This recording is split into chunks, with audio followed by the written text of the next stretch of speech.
Сәлем достар, таңғы асқа не дайындарларыңызды білмей жүрсіздер ме? Менімен бірге болыңыздар.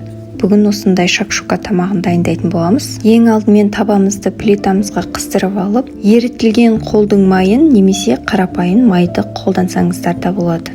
Майымызды табамызға салып қыздырып аламыз. Майымыз дайын болғанша жуаларымызды осылайынан жіңішке етіп тураймыз.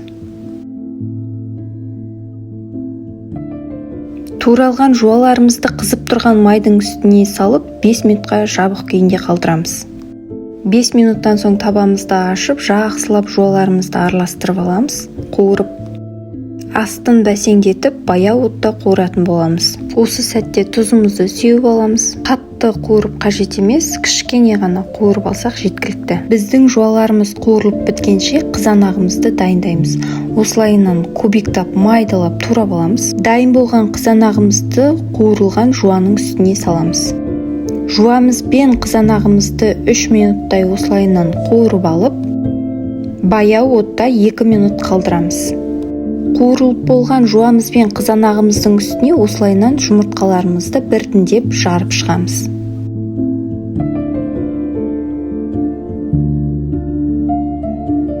Жұмыртқаларымызды жарып болғаннан соң өздеріңізге ұнаған приправаларды сепсеңіздер болады. Мен қара бұрыш пен тұзды септім. Оның үстіне қысқа деп алып қалған болгарский перецтерімізді сеуіп шықтым. Баяу отта 2 минуттай қалдырып, сәндік ретінде фасольді салдым. Сіздер салмасаңыздар да болады. Мінекей біздің дәмі тіл үйіретін шакшукаларымыз дайын болды. Дайындап көруге кеңес беремін. Сау болыңыздар.